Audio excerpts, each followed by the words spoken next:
विपक्ष के नेता तेजस्वी यादव ने मिथिलांचल के अपने शुरुआती दौरे में ही मिथिलांचल के विकास के लिए मिथिलांचल विकास अथॉरिटी बनाने की घोषणा कर दी है जब उनकी सरकार बनेगी। और इस पर सियासत भी शुरू हो गया है। एनडीए नेताओं का दावा है कि नीतीश कुमार ने मिथिलांचल में बहुत काम किया है, लालू परिवार ने मिथिलांचल को अपमानित किया है। विशेषज्ञ भी कह रहे हैं कि एनडीए के शासन में मिथिलांचल में बिजली, सड़क की स्थिति सुधरी है, लेकिन बाढ़ प्रबंधन पर अभी भी कोई काम नहीं हुआ है। शिक्षा और स्वास्थ्य की स्थिति भी बेहतर नहीं है। पलायन की स्थिति भी चिंताजनक है। तो कई काम करने हैं और इस तरह की कोई अथॉरिटी मिथिलांचल के लिए बनती है तो निश्चित रूप से इससे विकास हो सकेगा। हम समझते हैं कि बहुत ही महत्वपूर्ण है। दरभंगा हो, मधुबनी हो, झंझारपुर हो, यहाँ गरीबी बहुत है और सबसे ज़्यादा पलायन बहुत है। बिहार सबसे पिछड़ा राज्य है प्रति व्यक्ति आय में अगर देखा जाए। 2,90,00,000 जो भारत सरकार ने आंकड़ा दिया है कि बिहार से पलायन जो लोग करते हैं, जो कि ये आंकड़ा भारत सरकार ने दिया, लेकिन हकीकत जो है 3 से 4 करोड़ लोग बिहार के दूसरे प्रदेशों में जाते हैं, काम करते हैं। यहाँ गरीबी बहुत है, बाढ़ की समस्या बनी रहती है। तो सबसे ज़्यादा विधायक भी एनडीए के हैं।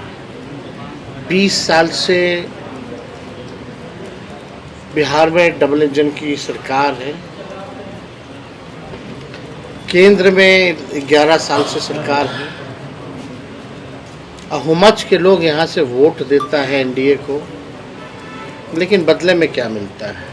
मिथिला के लिए एक अलग से हम लोग जो है एमडीए, मिथिलांचल डेवलपमेंट अथॉरिटी का गठन जो है हम लोग कराएंगे, ताकि विकास इंफ्रास्ट्रक्चर के मामले में या हर मामलों में उनकी सरकार बनेगी। तब तो पिछले 4 टर्म से मिथिला का इलाका माननीय मुख्यमंत्री नीतीश कुमार जी के साथ और एनडीए के साथ है। मिथिलांचल के लोग जिस प्रकार से नीतीश कुमार जी के विकास के साथ जुड़े हुए हैं, उन इलाकों के लिए जिस प्रकार से हमारी सरकार ने काम किया है वह सर्वविदित है। लेकिन राष्ट्रीय जनता दल और तेजस्वी यादव लाख जितना मिथिला डेवलपमेंट अथॉरिटी बनाने की घोषणा करें, इसके पहले भी उन्होंने सीमांचल डेवलपमेंट अथॉरिटी बनाने की बात की थी, लेकिन वहाँ की जनता ने भी, पूरे बिहार की जनता ने उनको नकार दिया। प्रलोभन देते हैं, लेकिन इनके प्रलोभन में बिहार की जनता फंसने वाली नहीं है। मिथिला की जनता हमारे साथ है।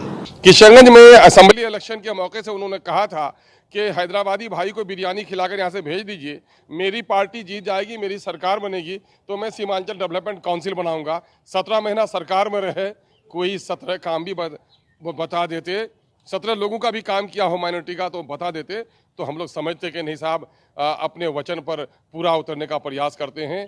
धोखा देकर सिर्फ सत्ता प्रेम में नहीं, जनता के प्रेम में लीडरशिप होनी चाहिए। और राजद का जो अब तक का रवैया है वो सत्ता पाने के लिए। मिथिलांचल के इलाके में 7 लोकसभा की सीटें हैं और 60 विधानसभा की, और अधिकांश पर एनडीए का फिलहाल कब्जा है। विपक्ष का उस पर नज़र है।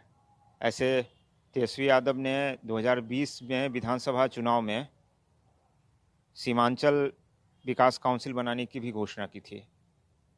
सरकार नहीं बनी, लेकिन बाद में नीतीश कुमार जब महागठबंधन में गए तो 17 महीने सरकार उनकी जरूर रही। उस दौरान कोई काम नहीं हुआ और उसको लेकर भी निशाना साधा जाता है। लेकिन मिथिलांचल लंबे समय से पिछड़ा इलाका है और अब उसके विकास को लेकर सियासत ही सही लेकिन चर्चा शुरू हो गई। अविनाश, ईटीवी भारत, पटना।